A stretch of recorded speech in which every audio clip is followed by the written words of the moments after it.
말씀 바로 전하겠습니다. 기억하라라는 말씀으로 준비했는데요. 얼마 전에 그 광복절이었죠. 그래서 오늘은 이제 주제를 기억하라. 참 그 성경의 중요한 포인트 중에 한 말씀인데 기억하라로 말씀을 나누겠습니다. 자, 볼까요? 기억하라. 그러면 역사는 반복되지 않는다. 다 잊어라. 그러면 역사는 반드시 반복된다. 역사는 반복된다라는 속담이 있죠. 저기서 나온 건데요. 기억하지 않으면 역사는 계속 반복될 것이다 라는 의미로 이제 역설적으로 저 속담이 있습니다. 역사는 반복된다. 그게 반복된다는 게 정답이 아니고요. 다 잊으면, 기억하지 않으면 역사는 반복된다. 자, 역사를 잊은 민족에게 미래는 없다. 역사를 기억하는 자만이 미래를 창조할 수 있다. 그러니까 역사를 기억하면 그 과거의 어떤 교훈을 통해서 더 나은 미래를 만들어갈 수 있다. 이런 의미로 역사를 기억하는 자만이 미래를 창조할 수 있다. 자, 지금 이 내용들은 우리가 참 많이 들었던 말이죠. 여기저기서도 들리고 3.1절이나 광복절 이런 어떤 우리의 그 날에도 많이 나옵니다. 자, 그런데 이게 성경도 마찬가지라는 거 아세요? 그러니까 이게 이제 성경에서 나온 말이다 라고 저는 보는 거죠. 저 목사다 보니까 모든 기준을 성경으로 봅니다. 다 하나님 말씀에서 나온 거야, 이 역사도. 이 이야기들도 하나님 말씀에서 나온 거죠. 하나님은 역사를 단순히 과거의 사건으로 여기지 않습니다. 그래서 하나님의 말씀 또 성경의 기록은 역사에 대해서 아주 중요하게 생각해요. 그래서 기억하라가 이제 성경의 주요 단어로 등장하는데요.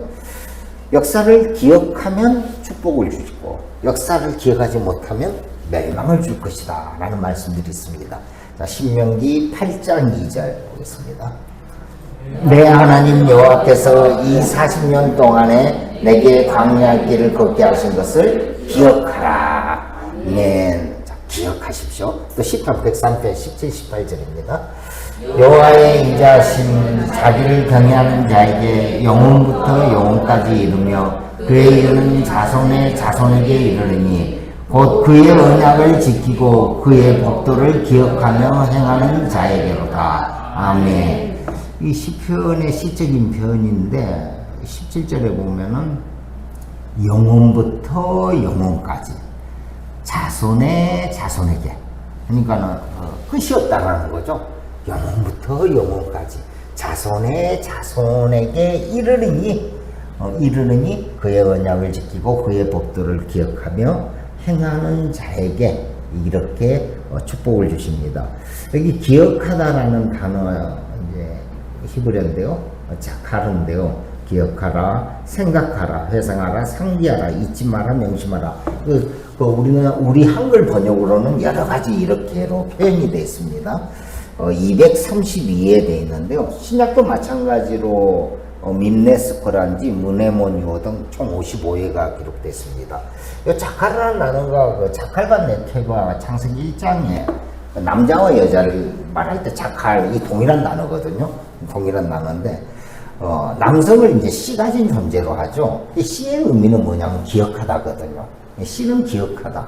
그래서 이제 남성은 기억하는 존재. 이제 이렇게 이제 여기서 이 동일한 단어라는 거죠. 기억이나 남성, 씨. 자, 기억하라 자카르는 모세와 선지자들이 하나님 말씀을 대언할 때 자주 등장합니다. 그래서 하나님 말씀을 내가 너에게 전한다 해놓고 기억하라 이러면서 하고요. 또 시편에 자주 등장하고요. 또 하나님이 직접 이렇게 말씀하시는 구절들에 이 내용들이 많습니다. 기억하라는 단어. 자, 그러니까 기억하라는 하나님이 우리에게 하신 직접 명령에 많이 등장합니다. 거기다가 참 많이 나옵니다. 한 300회 가까이 등장하죠. 지금 신구약 합쳐보니까는. 여기 이제 또 동사 변형이라는 여러 가지 저 동일한 단어가 문법적으로 조금 다르게 쓰이면은 300회 이상 이제 등장이 되는데요. 어쨌든 성경에서는 구약이든 신약이든 계속적으로 기억하라고 말씀하십니다. 대표적으로 신명기 8장, 시편 78편, 에베소서 2장에는 또 반복적으로 나오고 있습니다. 자, 여러분 기억하십시오. 하나님은 자신의 하신 말씀과 자신의 일을 꼭 우리에게 기억하라고, 믿는 성도들에게 기억하라고 하십니다. 특별히 하나님은 어떤 사건을 계속적으로 기억하라고 하십니다. 그 사건이 무엇일까요? 여러분, 그 기억하라는 말에 가장 많이 나오는 그 문구들이 있어요. 내가 너를 너희가 애굽에서 종되었던 그때를 기억하라는 거죠. 특히 나그네 사랑 이 얘기가 나올 때는 무조건 이 얘기를 합니다. 너희도 종되었잖아. 너희도 나그네였잖아. 그때를 기억해. 그래서 나그네를 이렇게 잘해. 뭐 이런 내용이라든지, 특별히 내가 해방시켰던 거, 이 출애굽을 기억하라는 말씀입니다. 신명기 5장 15절입니다. 내가 애굽 땅에서 종이 되었더니 내 하나님 여호와가 강한 손과 편팔로 거기서 너를 인도하여 내었나니 그러므로 내 하나님 여호와가 내게 명령하여 안식일을 지키라 하느니라. 아멘. 이스라엘 백성들이 애굽에서 종살이 했던 거, 너희들 종살이 했잖아? 그 종살이 했던 고난을 꼭 기억해. 그리고 거기서 너희를 빼내준 하나님의 구원을 기억하라. 이 기억의 표현으로 마지막에 안식일을 이야기합니다. 그 안식일을 지키는 게 이 앞에 것을 기억하기 위해서다. 이렇게 볼 수 있는 거죠. 현재로 말하면 우리가 이제 세상의 종살이로 뭐 동동동 하면서 쫓아다니는 그 고난 속에서 아무것도 아닌데 거기에 목이 메어가지고 죽느니 사느니 이런 고난 속에 있다 그리스도 안에서 하나님 은혜로 구원을 받았잖아요. 거기서 해방이 됐잖아요. 평안을 얻었잖아요. 이 구원을 기억하면 내 주일에 모여서 예배 드리는 건 중요하다. 이렇게 볼 수도 있겠죠. 안식일의 개념이 그거니까는 우리가 함께 모여서 예배 드리는 것 또한 과거의 그 종살이 그걸 기억하고 그 종살에서 나를 해방시켜준 하나님을 찬양하는 시간인 거죠. 자, 만약 그런데 우리가 기억하지 않으면 재앙이 발생됩니다. 시편 78편 42와 47에서 49입니다. 그들이 그의 권능의 손을 기억하지 아니하며 대적에게서 그들을 구원한 날도 기억하지 아니하였도다. 그들의 포도나무를 우박으로 그들의 뽕나무를 서리로 죽이셨으며 그들의 가축을 우박에 그들의 양떼를 번갯불에 넘기셨으며 그의 맹렬한 노염과 진노와 분노와 고난 재앙의 천사들을 그들에게 내려보냈으며 아멘. 자, 우리가 종되었던 시절과 하나님의 그 구원 역사와 하나님 은혜를 기억하지 아니하면 하나님의 맹렬한 노여움과 진노가 있습니다. 이런 고난과 재앙을 통해서 하나님은 우리가 다시 하나님 은혜를 기억하도록 만드는 거죠. 우리의 삶이 그렇잖아요.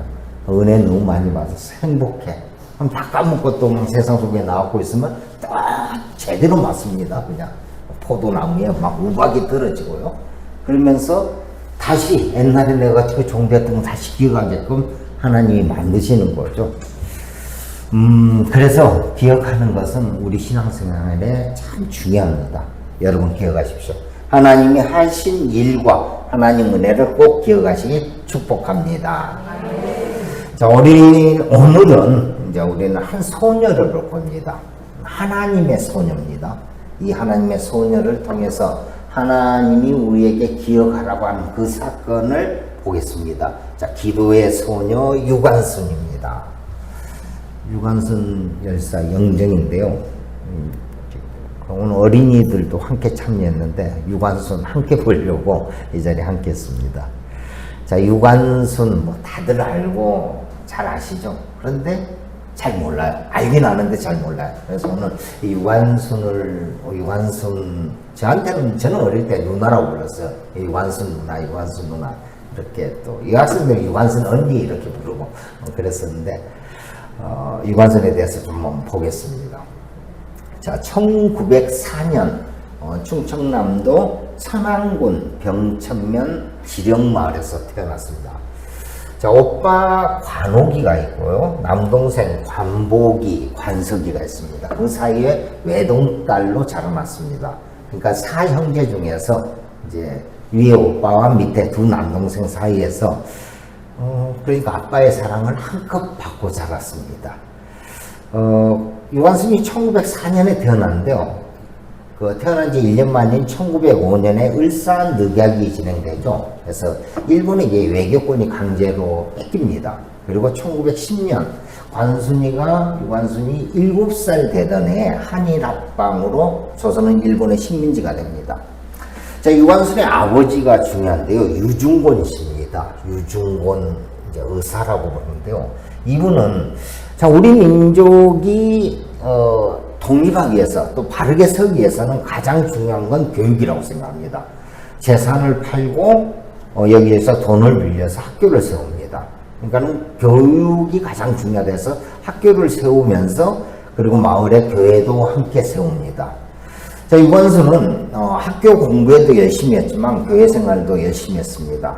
아빠의 동생인 삼촌 유종무가 그 교회의 담임 전도사님이셨거든요. 그래서 유관순은 학교와 교회를 통해서 조국을 사랑하고 이웃을 사랑하는 마음이 커져갔습니다. 교회 사진 한번 볼까요?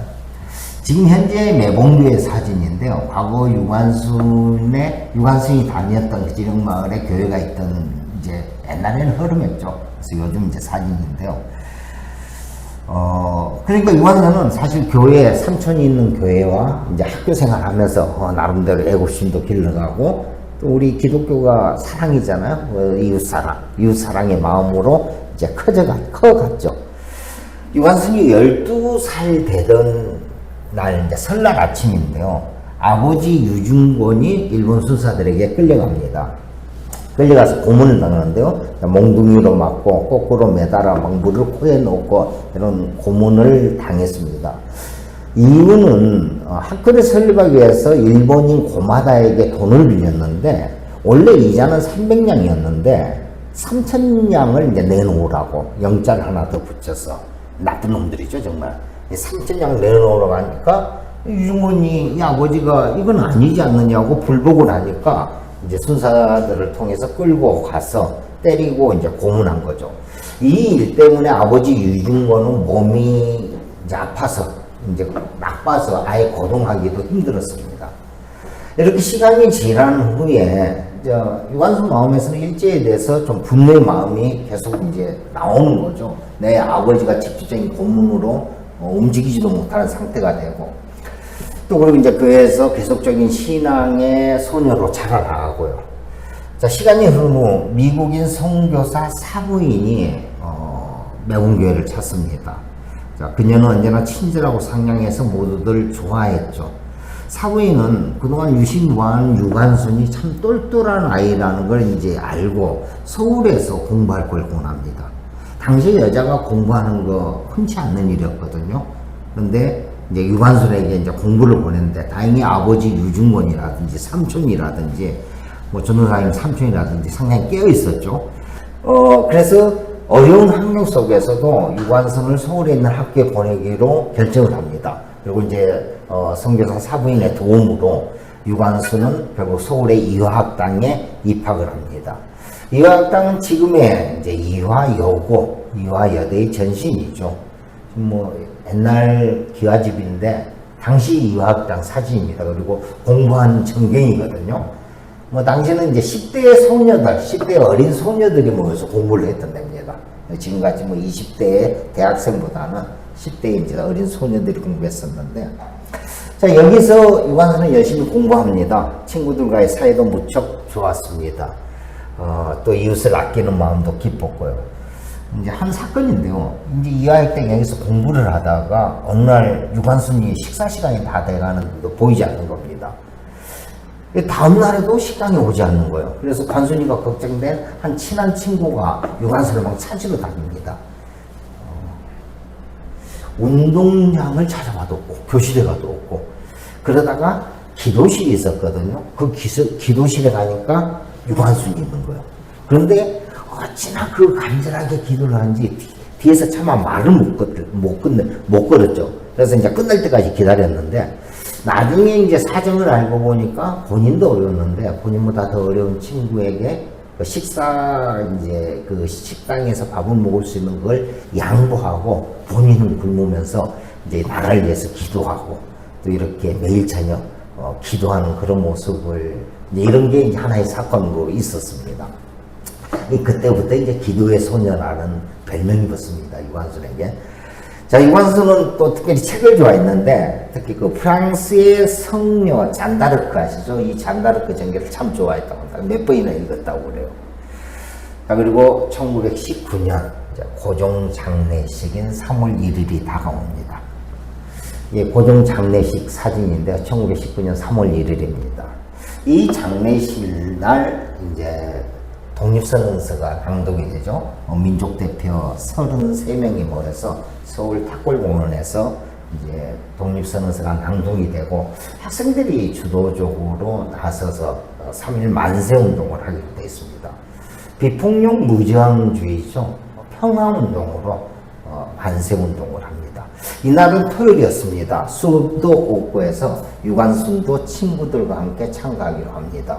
그런데 이제 선생님이 다칠까봐 막아서자 몰래 담을 뛰어넘어서 친구들과 함께 저 만세운동에 참여를 합니다. 오등은 자해하 조선의 독립국인과 조선인의 자주민임을 선호하느라 이게 그 독립선언서 3.1운동 그 선언서 첫 구절이죠. 자, 이 선언서가 낭독이 되고 대한독립 만세가 이 소리가 이제 종로거리를 휩습니다. 남녀노소를 가릴 것 없이 모두 태극기를 들고 대한독립 만세를 외칩니다. 우리가 잘 알듯이 이들을 향해서 헌병들은 총을 쏘죠. 말을 탄 헌병들은 또 칼을 휘두릅니다. 거리에 수많은 사람이 죽거나 다치고 많은 사람들이 잡혀갔습니다. 다음날 바로 일본 헌병들이 유화학당을 찾습니다. 만세운동에 참가했던 학생들을 잡기 위해서죠. 그리고 결국은 학교를 폐교시킵니다. 자, 어쩔 수 없이 유관순은 고향 천안으로 내려갑니다. 도착해서 보니까 일본 수사들이 살벌한 눈으로 지켜보고 있습니다. 천안에 도착한 유관순은 파출소로 연행당에 소지품 검사를 합니다. 가방 안에 성경책이 나온 거예요. 그러면 이제 성경이 나오면 요주인물이에요, 당시에는. 요주인물. 왜냐하면 교회 다니는 사람들이 대부분이 만세운동에 참가했기에 그를 잡아서 투옥시키려고 합니다. 자, 그런데 다행히 마을 사람들의 도움으로 겨우겨우 그 자리에서 빠져나오죠. 자, 유관순은 집에 도착하여 반가운 가족을 만납니다. 그런데 지령마을을 비롯한 천안은 만세운동을 하지 않았다는 겁니다. 만세운동 전에 애놈들이 주동자를 미리 잡아가서 할 수가 없었다는 거죠. 다음날 새벽 유관순은 마을 뒤쪽 매봉산에 오릅니다. 그리고 무릎을 꿇고 눈물을 흘려 기도를 합니다. 하나님, 우리나라를 구해주세요. 어리고 힘없는 소녀지만 위험에 빠진 나라를 구할 수 있도록 저에게 용기와 지혜를 주세요. 그리고 우리 마을에도 만세운동이 일어나게 해주세요. 관순아, 누군가가 부릅니다. 눈을 뜨고 주위를 둘러봐도 아무도 없습니다. 아무리 둘러봐도 들리는 것은 바람소리뿐. 유관순은 다시 눈을 감습니다. 그때 또다시 목소리가 들립니다. 요수아 1장 9절입니다. 함께 읽죠. 내가 내게 명령한 것이 아니냐. 강하고 담대하라. 두려워하지 말며 놀라지 말라. 내가 어디로 가든지 내 하나님 여호와가 너와 함께 하느니라 하시니라. 아멘. 관순아, 어서 일어나 내 뜻을 펼쳐라. 내가 항상 너와 함께 하리라. 이 응답을 받은 거죠. 하나님의 이런 기도 응답 받으면 평안해집니다. 일단 이 응답을 받은 거예요. 이 응답을 받고 산에서 내려옵니다. 자, 용기를 내서 우리 마을에도 만세운동이 일어나야 된다고 친구들과 어른들을 설득하는데 쉽지가 않죠. 먼저 교회에서 사람들을 모이게 합니다. 서울의 만세운동, 자신이 참여했던 그 만세운동 이야기를 들려줍니다. 자, 그러니까 사람들이 마음이 조금씩 바뀌기 시작합니다. 같이 결국 만세운동을 하기로 결정을 내립니다. 그리고 다른 마을도 방문합니다. 같이 만세운동을 벌이기로 결정이 됩니다. 아웅의 장터에서 음력 3월 1일 만세운동을 벌이기로 하고 친구들과 몰래 태극기를 만듭니다. 이게 이제 천안 유관순 그 기념관에 있는 사진이거든요. 기념관에 있는 그 모형이에요. 저도 이제 몇 번 가봤는데 그때 이제 찍은 사진인데요. 여기서 이제 이렇게 만든 거예요. 그리고 이제 이걸 다 만들어 놓고 그 전날 밤, 음력 3월 1일 날 그 만세운동 벌이기 전날 밤에 각 마을마다 준비가 되면 그 자기 마을 뒷산에서 봉화를 올리기로 이제 합니다. 드디어 전날 밤 매봉산 위에 오른 관순이는 봉화 불빛을 올렸습니다. 그리고 다른 마을에서도 봉화가 올랐습니다. 모두 24개의 봉화가 올랐습니다. 이제 내일 만세 부르는 날만 남은 거죠. 유관순은 기도했습니다. 기도문 한번 볼까요? 하나님, 이제 시간이 임박하였습니다. 원수의 놈을 물리쳐 주시고 이 땅에 자유와 독립을 주시옵소서. 내일 거사할 각 대표들에게 더욱 용기와 힘을 주시고 이로 말미암아 이 민족의 행복한 땅이 되게 하소서. 주여 함께해 주시고 이 소녀에게 용기와 힘을 주시옵소서. 대한독립 만세, 대한독립 만세. 24 마을 거사 봉화가 다 오르고 난 뒤에 매봉산에서 했던 기도 내용입니다. 그리고 3월 1일 아온의 장터에서 만세가 벌어지죠. 자, 이날은 장터에 장이 서는 날이었습니다. 많은 장사꾼들이 북적거렸습니다. 유관순과 친구들은 골목에서 사람들에게 태극기를 나눠줬습니다. 사람들은 태극기를 가슴에 품고 장터를 이제 구경하면서 돌아다니는 거죠. 일본 순사들은 갑자기 놀랍니다. 왜 이렇게 사람들이 많이 모이는 거야? 이제 의심을 하죠. 그래도 사람들이 계속 몰려옵니다.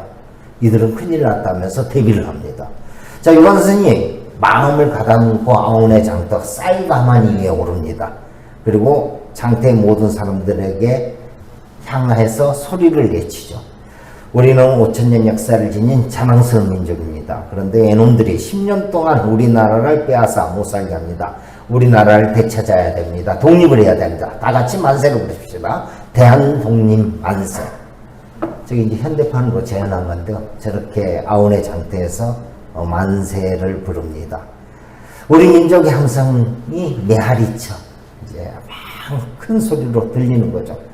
다시 일본 순사와 헌병들은 태극기를 든 사람들에게 총을 쏘고 카드를 휘두르며 죽이고 또 잡아갑니다. 결국 유관순은 이 아온의 장터에서 잡혀갑니다. 재판을 받습니다. 재판장이 이야기합니다. 다시는 만세를 부르지 않겠다고 약속을 하면 너의 죄를 용서해 주겠다. 유관순은 말합니다. 내가 내 나라를 찾기 위해 만세를 불렀는데 그게 무슨 죄란 말이냐. 그러자 재판장이 여기가 어디라고 그런 험한 소리를 하느냐고 이제 화를 내죠. 그때 유관순이 너희는 나의 나라를 빼앗은 도둑놈들이다. 그러면서 재판장을 향해 의자를 집어던집니다. 법정은 난장판이 되었고 유관순은 평화적 단순 만세 시임에도 7년형을 선고받습니다.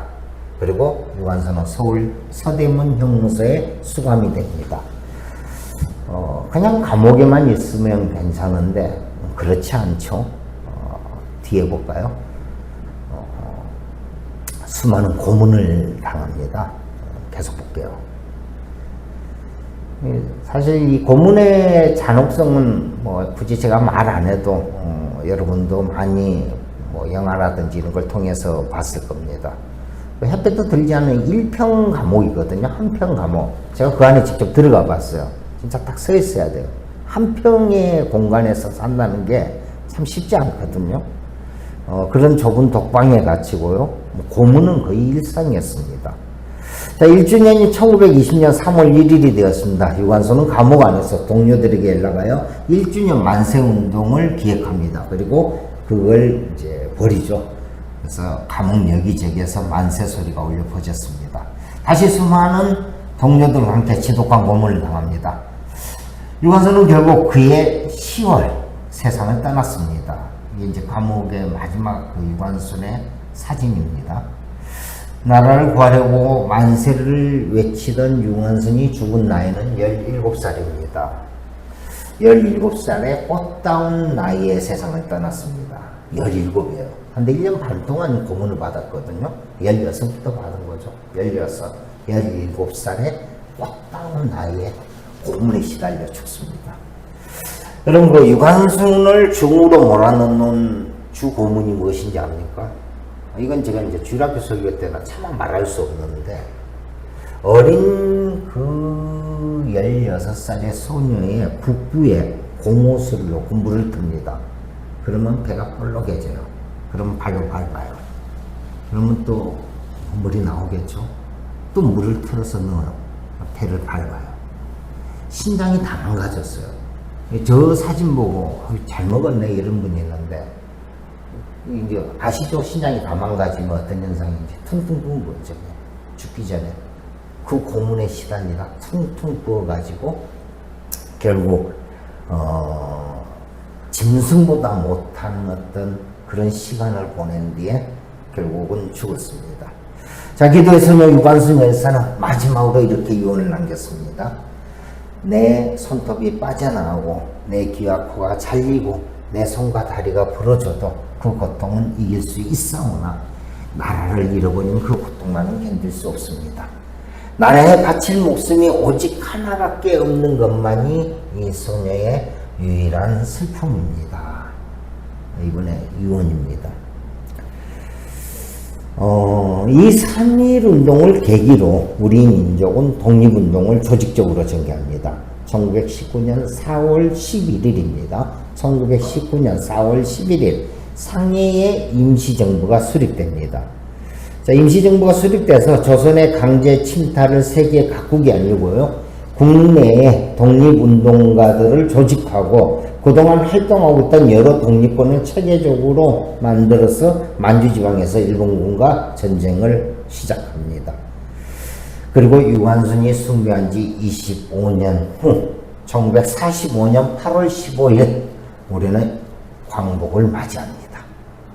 하나님은 그의 백성을 애굽에서 건져내신 것처럼 하나님은 이 민족을 일본 제국주의 치하에서 건져내셨습니다. 해방이죠. 저게 당시의 해방 사진인데요. 정말 기뻐하고 환호하죠. 행복하죠. 옛날 사진인데 얼굴 보면 참 행복한 게 보여요. 뒤에 사진도 볼까요? 참 많이 나왔죠. 그리고 마지막 세 번째 사진 한자로 해방 이렇게 적혀 있죠. 해방. 2차 대전을 연합국의 승전으로, 특히 그 마지막에 일본 그 히로시마 나가사키 원자폭탄이 투하되면서 일본이 이제 항복을 하죠. 그러면서 이제 이 독립이 이루어졌는데, 사실 독립운동가들이 아니었다면 우리는 여전히 일본의 식민지였을 겁니다. 왜냐면요, 당시 그 미국, 영국, 중국의 연합국 대표들은 어떻게 합의가 되어 있었냐면 1914년 1차 세계대전 이후에 식민지만을 독립한다는 방침이 세워져 있었어요. 그러니까는 2차 세계대전에서 연합국이 승리하더라도 1914년 이후에 이게 1차 세계대전 발발이거든요. 그 이전 식민지는 원래 그 나라에 놔두고 그 이후에 식민지가 된 나라들만 해방시켜준다라는 게 원래 방침이었어요. 우리나라는 1910년도에 10년에 일제 식민지가 됐거든요. 그러니까 우리는 연합국이 승전을 해도 우리는 해방이 못 돼요. 그럼 우리는 일본 국민이 되는 거고요. 그러면 전범 국가가 되는 거예요. 우리는 그냥 그 상태였어요. 자, 독립이 불가능한 상태였는데 상해 임시정부의 김구를 비롯한 당시 많은 이제 그 당시의 요인들이 카이로 회담이 열리는 걸 알고, 이게 미국, 영국, 중국 연합국 대표였으니까요. 중화민국의 장제스를 찾아가 강력하게 이제 주장을 합니다. 지금 중국 공산당하고는 다릅니다. 중화민국이에요. 중화민국. 지금 이제 타이완 쪽에 있는 나라죠. 그들이 그쪽으로 갔으니까. 중화민국의 장제스를 찾아가서 강력히 주장합니다. 근데 장제스는 이미 1932년에 그 윤봉길이 그 상해 홍포공원에서 폭탄을 던지죠. 그때 일본 장성 7명이 이제 2명이 죽고 5명은 거의 심각한 부상이 일어나서, 그러니까 일본의 그 최고 군사 장성들이 이렇게 그때 폭탄 던지면서 그 사건이 있는데, 이때 이제 장제스가 한 말이 유명하죠. 중국군이 100만 명보다 더 훌륭한 일을 한 사람이 해냈다 할 정도로 당시 윤봉길을 상당히 찬탄합니다. 그러면서 상해 임시정부와 긴밀하게 협력관계라든지 이런 상태로 유지하고 있었습니다. 그러니까 조선의 독립운동에 감명을 받았던 상태예요. 자, 그래서 1943년에 카이로 회담에서 미국과 영국의 장제스가 강력히 주장합니다. 조선 독립해야 된다. 저 나라는 지금까지 이렇게 독립운동을 해왔고, 그래서 1914년 이전이지만은 1910년이지만은 조선은 독립해야 된다라고 상당히 강력하게 주장합니다. 여기서 반대했던 나라가 영국이에요. 영국은 식민지가 많았던 나라거든요. 왜냐하면 이런 선례를 남겨주면 자기 식민지마저 내줘야 되는 형태가 되니까 영국은 반대요. 그런데 사실 이때 장제스가 한 역할은 중요합니다. 큽니다. 이건 제가 말하는 게 아니고 역사책에 나와 있는 기록들이에요. 사실 미국도 중간이었죠. 별로 마음에 내키지 않았어요. 또 온친 깨지는 건 싫잖아요. 그래서 루즈벨트도 여기에 크게 찬성을 하지 않았어요. 그런데 사실은 장제스는 상해 임시정부와 독립군과 함께 긴밀한 협력관계에 있었고, 그들과 함께 일본군과 싸웠기 때문에 조선의 독립을 강하게 주장하죠. 이게 카이로 선언이, 그러니까 카이로 회담 이후 이제 11월 달인데요. 1943년 12월 달에 이 선언이 나오는데 최초로 한반도, 조선이 독립이 된다는 게 명문화돼, 문서화가 됩니다. 자, 그리고 우리는 1945년 결국 8월 15일 광복을 맞이합니다. 기도의 소녀 유관순 열사와 같은 수많은 독립운동가들이 있었기에 지금 여기 이 땅에서 학생들은 마음껏 공부할 수 있고요. 또 우리 손으로 우리 지도자 뽑을 수 있잖아요. 우리 국회의원 뽑을 수 있잖아요. 또 이렇게 교회에 모여서 함께 예배 드릴 수 있습니다. 교회는 3.1운동에 번거졌습니다. 전국에 퍼져 있는 교회는 전국 조직의 비상연락망이었고 비상연락처였고요. 집회 준비 장소였고요. 교인들은 각 지역 3.1운동의 중심자들, 주동자들이었습니다.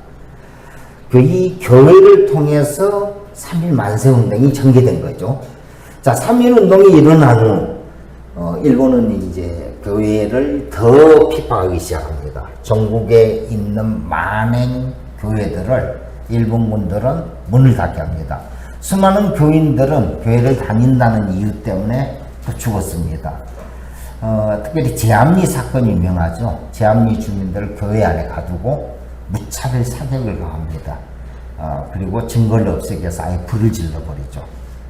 다행히 선교사 한 분이 기자 한 분이 이걸 사진으로 남겨요. 이게 증거로 남았고 이제 그 사건의 증언이 남은 거죠. 근데 증거로 안 남은 사건들도 많았어요. 그때 제암리뿐만이 아니라 전국에 59개의 교회가 소각이 됐습니다. 우리는 이제 하나의 사건만 제대로 이제 인지를 하고 있는 거고요. 당시 3.1운동으로 체포된 인원을 보겠습니다. 물론 조선 총독부의 자료고요. 기독교인 3,426명, 천도교인 2,283명, 유교인 346명, 불교인 220명, 미상 390명. 감옥에 가는 사람 숫자입니다. 3.1운동으로. 물론 일본의 자유 때문에 이보다 몇십 배는 더 많을 거라고 추정합니다. 기독교인이 제일 많죠. 3,426명. 그런데 당시 기독교인 인구가 전체 인구의 1.5%입니다. 그러니까 인구 100명 중에 한두 명이에요. 기독교인 인구는. 그런데 종교인 중에서 가장 많이 체포됐죠. 가장 많이 체포됐습니다. 두 번째로 많이 잡혀간 천도교인들이 2283명인데요. 당시 인구의 18%인 300만 명이었어요. 1600만 명 인구 중에 300만 명이었어요. 천도교인은. 기독교인은 1600만 명 중에 24만 명이었어요. 24만 명. 1.5%밖에 안 된 거죠. 자, 1.5%밖에 안 되는 기독교인들이 얼마나 많이 목숨을 바쳤는지 단순 그냥 감옥에 간 수치. 물론 총독부 자료, 조선 총독부 자료이기 때문에 저것을 많이 좀 줄여놓은 거지만은 얼마나 많이 나라를 위해 목숨을 바쳤는지 알 수 있습니다. 사실 그래서 일본은 교회가 참 싫었습니다. 교회는 독립운동의 근거지였거든요. 그리고 또 신학문을 공부시키는 장소였어요. 일제시절 내내 교회를 핍박하고 목사들을 탄압했어. 교인들을 핍박했거든요. 여러분 기억하십시오. 기억하십시오. 하나님은 유관순 같은 믿음의 조상들을 통해서 지금 여기에 자유로운 대한민국의 국민으로 예배하게 해주셨습니다. 유관순의 하나님, 수많은 독립운동가들의 하나님이 지금 우리의 하나님이십니다. 우리가 하나님 말씀대로 이 역사를 잊지 말고 기억하기를 간절히 소망합니다. 마무리로 조금 더 하겠습니다. 제가 마무리가 깁니다. 개신교는 1884년 알렘을 필두로 1885년 이분은 목회자들이에요. 언더우드와 아펜젤러가 이 땅에 처음 밟으면서 본격적인 이제 개신교 역사가 시작됐습니다. 이제 선교사들이 와서 처음 한 일이 뭐였냐면요, 병원을 짓는 거였어요. 최초로 근대식 병원 광해원을 세웁니다. 이제 그래서 이제 고정을 치료하고 막 이래서 이제 좀 이제 유명해지기도 하죠. 자, 서양 의학으로 처음으로 조선인들을 치료합니다. 당시 조선의 의학 수준은 미신에 거의 의지했다고 해도 과언이 아니죠. 그리고 이 광해원에서 가난한 빈민들을 보살핍니다. 그래서 이름을 나중에 광해원에서 제중원으로 이제 변경이 되고요.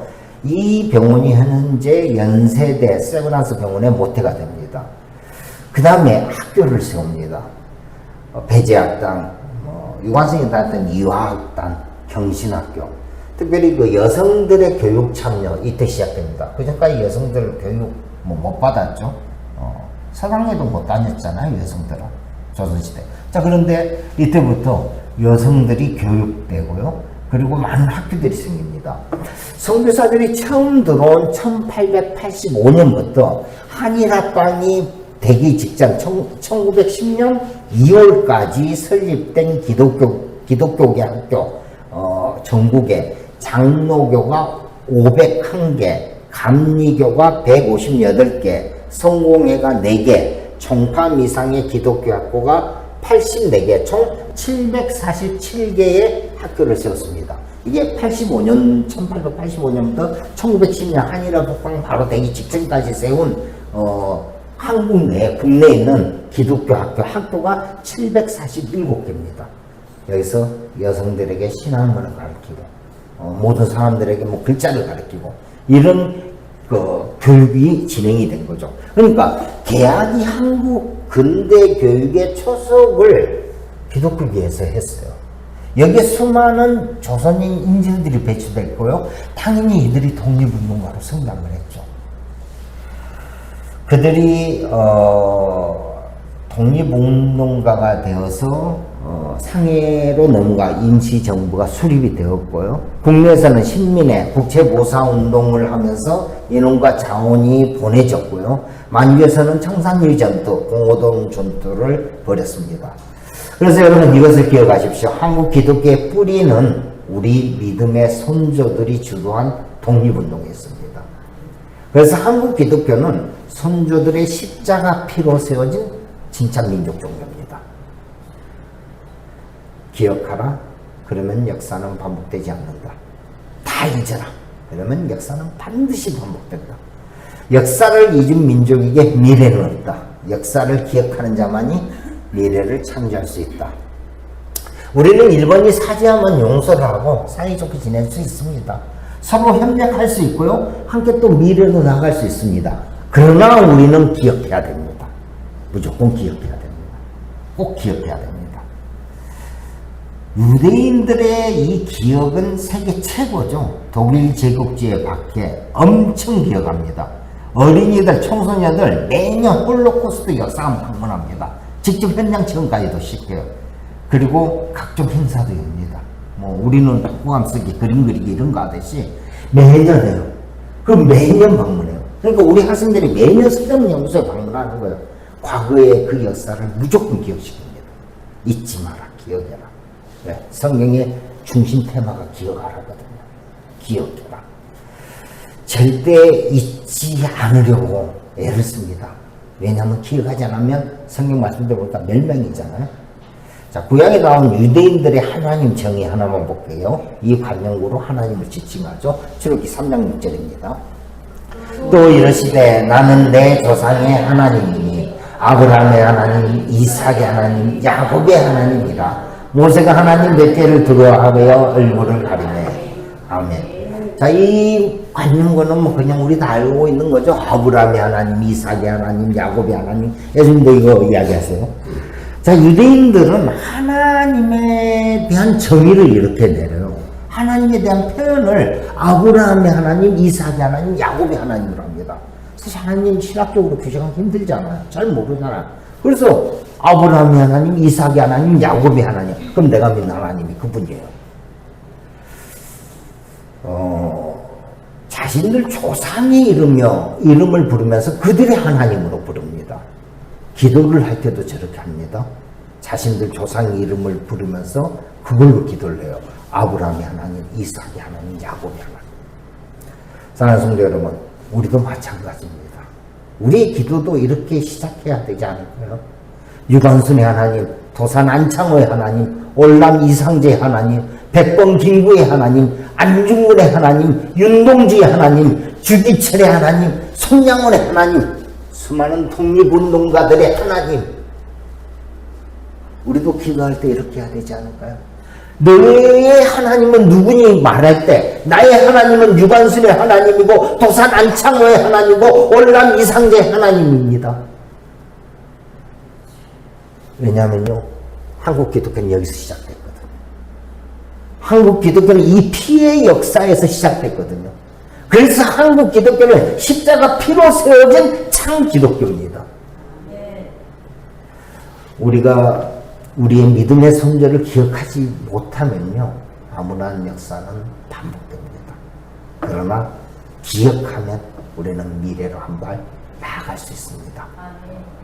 사랑하는 성도 여러분, 한국 기독교는요, 무속과 주술에 빠진 기독교도 아니고요. 왜냐하면 신학문으로 이 땅을 미신에서 건져내는 그런 기독교였거든요. 그래서 우리는 무속과 주술에 빠진 기독교도 아니고요. 현대 번영신학과 물질주의에 빠진 기독교도 아니고요. 식민지 근대화론에 물든 기독교도 아니고요. 일지와 매국노들에게 굴복한 기독교도 아닙니다. 정말 민족 종교예요.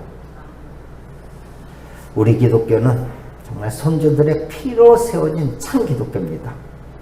한 주간도 하나님 은혜와 선조들의 믿음을 기억하며 이 땅을 살아가는 복된 성도 되시길 축복합니다.